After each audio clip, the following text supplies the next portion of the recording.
video. Oh yeah, another video I'm thinking about doing. Well, when you're a private investigator, when you get when the case, when you get the case coming to you, I get the question, have I ever turned down a case? Meaning, I was an investigator, and I came, and here's the case, here's what the story is, here's what we're doing. There's been one time that I said, I'm sorry, I don't want to do this case. I don't want to do this case. And what it was a wife was married and suspected that her husband was also gay. They had 2 kids. And I do have a couple of stories involving, marriages and going this direction, but I was sat down. This is before, this was in my first year or 2. I wasn't more involved with the company and on the upper management tier of it. But I was brought in and said, hey, look, here's what we have. This guy frequents a male bar, whatever you want to call it. Not a strip club, but a place where a lot of gay guys go. And my objective was to go there and try to hit on me, and try to get my number and stuff like that. I said, oof. I said, now I have been in college. When I was in college, I wasn't a bar person, but I went to a bar a couple of times, and unfortunately I had a very uncomfortable experience of a guy did buy a drink for me. I didn't know how to handle it. My friends were like, go ahead, man, bro, let him buy you the drink.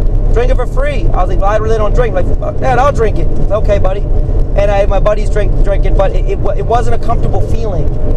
So I said, I'll give it a try. He goes, I understand. So I went there one time, and the guy, now mind you, I was told he frequents this establishment. So I went there, and that doesn't mean that, he was there yet. He was known to go there quite often. So I was there waiting, and I had one guy try to come up and talking to me, and it was awkward. And the bartender was a woman, and I guess she could tell I just wasn't comfortable at all with it. I wasn't comfortable. I just wasn't. And I was like, no, not interested. No thanks. No, I'm sorry. And she, I guess in her mind, she figured that I was not aware, or I was ignorant or stupid and wasn't aware of what kind of bar I went into. And then a second guy come up to me and tried doing it. I said, sorry, no, I'm not interested. And the guy kind of looked like, he didn't say, why are you here? But he gave me a look like, okay, are you waiting for someone? No, I'm not waiting for someone. Well, why are you here? I'm trying to go out. And the woman said to me after the guy walked away, she goes, have you ever been to a bar before? I've been to a bar. She goes, do you know what kind of bar this is? I said, yeah. And she goes, oh.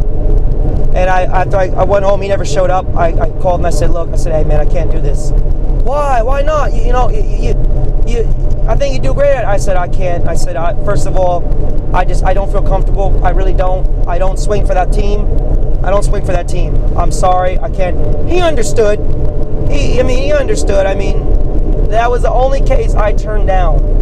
I turned down that case. There was another case that it wasn't my case, but it was a family member's case. I'll load this into this video. I won't make a separate video on that. Hey, look, I'm just keeping it real.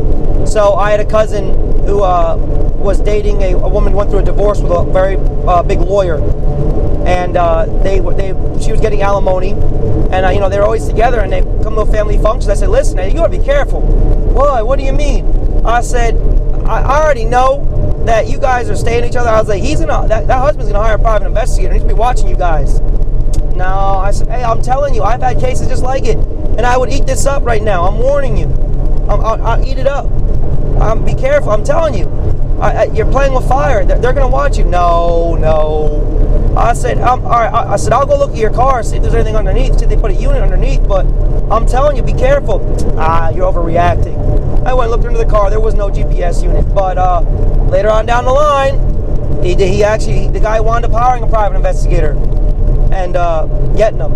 Now, I bring this up because when you're a private investigator, unfortunately, you'll be in uncomfortable situations. I've never been in it, but the man I worked for was in business for 50 years, so he did at one time have an investigator that personally knew the case, knew the people involved.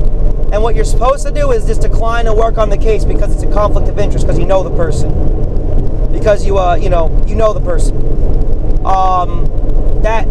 That was, hey, I never had that happen, but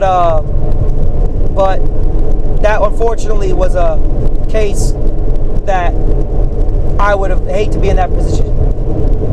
Now, there is a caveat. There is a story I haven't decided if I'm going to disclose it in a video, where I did know the person, but it's a very complex case, and I don't think I want to put that over the put that on the internet, because it's too unique of a case how I knew the person when it started. I don't think I'm going to go into that for privacy issues. It's just too hard of a case.